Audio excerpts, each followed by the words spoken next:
Hello guys, RPC programmer की एक और नई क्लास में आप सभी का स्वागत है। आज बात करेंगे अपन जावा के मैन मेथड के बारे में। किसके बारे में चर्चा करने वाले हैं? मैन मेथड के बारे में बात करते हैं। मैन मेथड होता क्या है?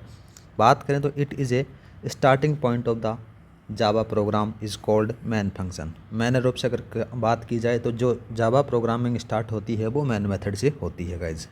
और बात की जाए तो मैन मेथड होता है ये यूज़र डिफ़ाइन होता है। कैसा होता है? यूज़र डिफ़ाइन होता है। और मैन मेथड होता है यह जेवीएम में लोड होता है। कहाँ पर लोड होगा? जेवीएम के अंदर से। जेवीएम बोले तो जावा वर्चुअल मशीन, इसके बारे में मैं डिस्कस कर चुका हूँ। आगे बात करें तो मैन मेथड के अंदर से इसके सिग्नेचर प्री डिफ़ाइन होते हैं। क्या होते हैं? इसके जो सिग्नेचर होंगे वो प्री डिफ़ाइन होंगे। आगे बात करते हैं इसका सिंटैक्स किस प्रकार से देखने को मिलेगा आपको। सिंटैक्स के बारे में जब चर्चा होती है तो public, static, void main, string और ARGS, इस प्रकार से इसका सिंटैक्स आपको देखने को मिल जाता है। जब आप जावा के अंदर से प्रोग्रामिंग करते हो तो ऐसा ही आपको मिलता है। सबसे पहले बात करें तो इसके अंदर से जो एस है वो कैपिटल लेटर में आ जाता है। ठीक है, क्यों आता है उन सारी चीज़ों के बारे में डिस्कस करते हैं। मैंने नोट डालकर लिखा गया है कि क्लास के नाम बड़े अक्षर में स्टार्टिंग होंगे। ठीक है। दूसरा बात करें तो मेथड हमेशा छोटे अक्षरों में स्टार्ट होते हैं। क्या होते हैं? क्लास जो भी बनेगी उसका जो है बड़े अक्षरों में लिखा जाएगा और मेथड होंगे वो हमेशा क्या में होंगे गाइज? छोटे अक्षरों में लिखे जाएंगे, बोले तो स्मॉल लेटर में लिखे जाएंगे। आगे बात करें तो कीवर्ड होते हैं हमेशा छोटे अक्षरों में से स्टार्ट होते हैं। जो कीवर्ड्स होंगे वो जावा के हमेशा छोटे अक्षरों में लिखे जाएंगे। आगे बात करें, अगर आपके पास में बड़ा मेथड है, बड़ा मेथड होने पर उसे केमल लैंग्वेज में लिखा जाता है। केमल लैंग्वेज कैसी होती है? एक छोटा एक बड़ा, एक छोटा एक बड़ा, एक छोटा बड़ा, इस प्रकार से उसको केमल लैंग्वेज कहा जाता है। जैसे एक छोटा सा देखो एग्जांपल लिखा मैंने, RPSC जंक्शन। ठीक है। अब बात करते हैं जो ऊपर सिंटैक्स लिख के आए थे उसको एकदम अलग अलग तोड़ के देखते हैं कि क्या काम करता है। सबसे पहले बात करें तो पब्लिक।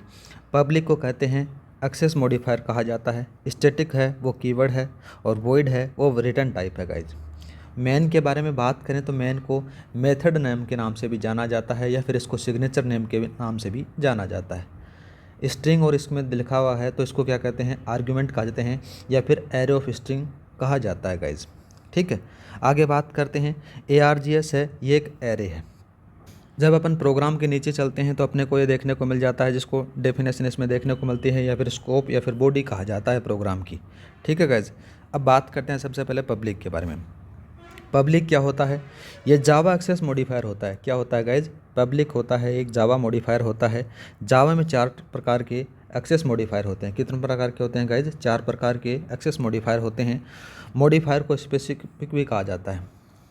अब वो 4 कौन कौन से टाइप हैं उन्हीं के बारे में बात करें तो देखो, पहला आ जाता है एक्सेस मॉडिफायर के अंदर से डिफ़ॉल्ट आता है, पब्लिक आता है, प्राइवेट आता है, प्रोटेक्टेड आता है। ये सारे के सारे क्या हैं?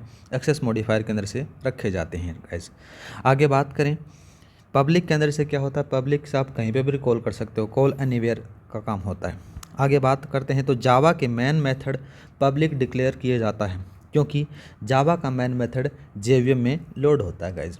क्या होता है कि जावा के मैन मेथड होते हैं वो पब्लिक में डिक्लेयर किए जाते हैं। पब्लिक को कहीं पर आप कॉल करा सकते हो। आगे बात करते हैं जैसे तो स्टेबल के अकॉर्डिंग अपन देखते हैं किस प्रकार से क्या काम करता है।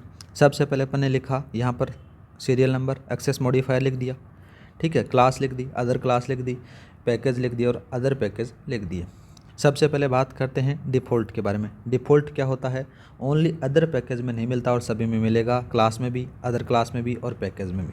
पब्लिक के बारे में बात करें तो पब्लिक तो अपन उसका काम क्या रहता है कि कॉल एनीवेयर का रहता है, तो वो सब जगह मिलेगा आपको। क्लास में भी मिलेगा, अदर क्लास में भी मिलेगा, पैकेज में मिलेगा और अदर पैकेज में भी मिलेगा। प्राइवेट के बारे में बात करें तो प्राइवेट ओनली क्लास के अंदर ही मिलेगा और कहीं पर भी आपको देखने को नहीं मिलेगा जिस क्लास में आपने काम किया है। प्रोटेक्टेड के बारे में बात करें तो ये प्रोटेक्टेड से क्या होता है कि क्लास के अंदर से आपको तो मिलेगा ही मिलेगा। और आगे बात करें तो अदर क्लास और पैकेज के अंदर से, तो अदर क्लास और पैकेज में बात करें तो इज़ ए रिलेशनशिप आपको देखने को मिलेगी और अदर पैकेज के अंदर से आपको कुछ भी नहीं मिलेगा गाइज। तो ये टेबल थी, थोड़ा सा इसको ध्यान में रखना। आगे बात करते हैं, एक नोट डाल के मैंने लिखा है ऊपर वाली टेबल के बारे में बताया कि जावा में बाय डिफ़ॉल्ट क्लास और क्लास मेंबर भी डिफ़ॉल्ट होते हैं। ठीक है गाइस। अब बात करते हैं मेंबर के बारे में। मेंबर कौन कौन से आते हैं? जैसे वेरिएबल हो गया, मेथड्स हो गया, कंस्ट्रक्टर हो गया, कंस्ट्रक्टर के बाद में इनर क्लास हो गई। ये सारे के सारे मेंबर होते हैं जावा के अंदर से। आगे नाम आता है स्टैटिक का। स्टैटिक क्या होता है गाइज, यह एक जावा रिजर्व्ड कीवर्ड है, मतलब इसको रिजर्व किया जाता है। इसके अंदर से बात करें इसकी कौन कौन सी प्रॉपर्टी हैं, उन प्रॉपर्टी के बारे में बात करें तो स्टैटिक मेमोरी एलोकेशन देखने को मिलेगा, फिक्स्ड मेमोरी एलोकेशन देखने को मिलेगा, प्री मेमोरी एलोकेशन, क्योंकि मेंबर को विदाउट क्रिएटिंग मेमोरी एलोकेशन होती है गाइज। नेक्स्ट बात करते हैं, यदि क्लास में मेंबर स्टैटिक है तो क्लास के नाम और ऑब्जेक्ट के साथ में एक्सेस होंगे। ये थोड़ा सा ध्यान रखना, यदि क्लास के मेंबर्स स्टैटिक हैं तो क्लास के नेम और अदर और ऑब्जेक्ट के साथ में क्या होंगे, वो होंगे एक्सेस होंगे।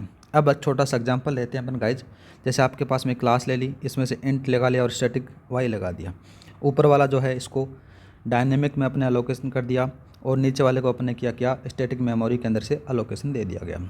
अब इसके अंदर से क्या होता है, एक्सेस आउटसाइड द क्लास के अंदर से चर्चा की जाती है तो टेस्ट एक्स है वो आपको नहीं मिलेगा और ये सारे के सारे आपके पास में आउटपुट आ जाएंगे।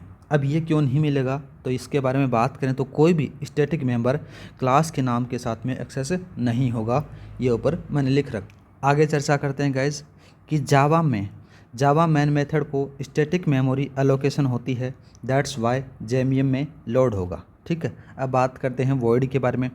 वॉइड क्या है, वॉइड भी एक कीवर्ड है, ये भी रिजर्व्ड है, याद रखना। Void define return type of main method के अंदर से इसका यूज होता है। Main method does not return anything, मतलब क्या होता है कि मैन मेथड है वो आपको कोई भी रिटर्न नहीं देगा। आगे बात करें तो जावा मैन मेथड का वॉइड स्पेसिफिक टाइप होता है, याद रखना। आगे बात करते हैं मैन के बारे में। मैन क्या है, मैन बात करें तो जावा मैन मेथड का नाम आ जाता है। जेवीएम को मैन आइडेंटिफाई करता है कि it's starting point of the program, मतलब मैन रूप से अगर बात करें तो मैन होता है वो प्रोग्राम का स्टार्टिंग पॉइंट माना जाता है। मैन के बारे में बात करें तो मैन जावा में कीवर्ड नहीं होता, याद रखना। नेक्स्ट बात करते हैं स्ट्रिंग के बारे में। स्ट्रिंग के अंदर से बात करें तो जावा मैन मेथड में आर्ग्यूमेंट होता है। जावा कमेंट्स लाइन पर स्ट्रिंग आर्ग्यूमेंट लेती है। आगे बात करें तो जावा में स्ट्रिंग बेस पर काम होता है। जावा में किस बेस पर काम होगा, स्ट्रिंग बेस पर काम होगा। इन बात करें तो देखो, इन जावा एवरीथिंग इज स्ट्रिंग। ठीक है, डिफाइन के बारे में बात करें तो इन जावा लैंग्वेज स्ट्रिंग आ जाता है। लैंग्वेज के बारे में बात करें तो डिफ़ॉल्ट टाइप का आपको पैकेज देखने को मिल जाता है। आगे बात करते हैं तो जावा प्रोग्रामिंग में मैन मेथड किसी एक क्लास में डिक्लेयर होता है। किस में होता है, जो मैन मेथड होता है वो किसी एक क्लास के अंदर से डिक्लेयर करना होता है।